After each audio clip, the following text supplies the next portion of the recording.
Hi నమస్తే friends. తాలింపు పొడి తయారు చేసే విధానం. ఒక కొబ్బరి గిన్నె కట్ చేసుకున్నా, ఇట్లా చిన్న చిన్న ముక్కలు కట్ చేసుకొని బాండలు పెట్టి ఆయిల్ వేయకూడదు, దోరగా వేపుకోవాలి. కొంచెం దోరగా వేగింది.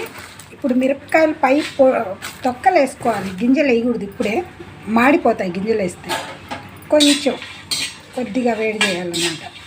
అంటే ఈ కొబ్బరిలో పచ్చి పోయిందాకా వేడి చేసుకుంటే సరిపోతుంది, ఎందుకంటే బూజు వాసన రాకుండా ఉండడానికి.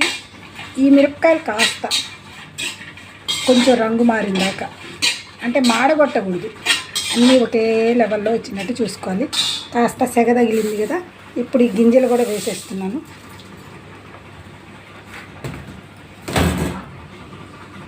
గింజలు వేసేసా. ఇందులో చిన్నులపాయలు వేసా, కొన్ని రెమ్మలు, కొంచెం చాలు. కొద్దిగా కల్లుప్పు వేసా, కొంచెం జస్ట్ అంతే. ఇంకా దింపేస్తున్నాను. ఇది చల్లారిన తర్వాత మిక్సీకి వేస్తాను అన్నమాట. మంచి ఫైన్ పౌడర్ అయిపోతుంది. 1 మంత్ దాకా మనకేం ఇబ్బంది ఉండదు. రోజు 2 స్పూన్లు ఏదన్నా ఫ్రై చేసుకుంటాం కదా, అందులో వేసేసుకోవచ్చు. అంతే, తాలింపు పొడి రెడీ. చక్కగా మంచి రంగు వచ్చేసింది, ఎర్రగా వచ్చింది.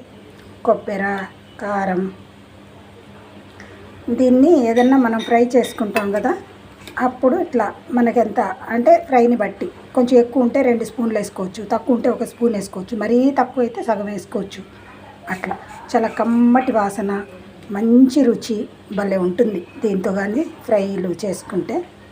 ఇది తాలింపు పొడి ఎలా చేయాలో, తాలింపు పొడి తయారు చేసే విధానం ఇలా ఉంటుంది.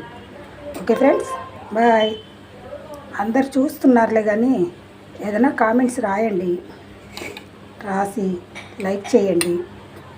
మా జయంత్ అక్కేమో బాగా ఎంకరేజ్ చేస్తూ ఉంటుంది. ఏది చేసే సూదిలో దారం ఎక్కించానన్నా వీడియో చేసేయి, అప్లోడ్ చేసేయి. ఆమె ఫోర్స్ఫుల్ వల్ల చేస్తున్నాలే, కానీ నాకు ఇది సరిగ్గా వచ్చి కాదు, రాలేదని మీరు ఎవ్వరు చూడకుండా ఉండొద్దు. చక్కగా చూడండి, ఒక లైక్ కొట్టండి, సబ్స్క్రైబ్ చేసుకోండి. Okay friends, bye.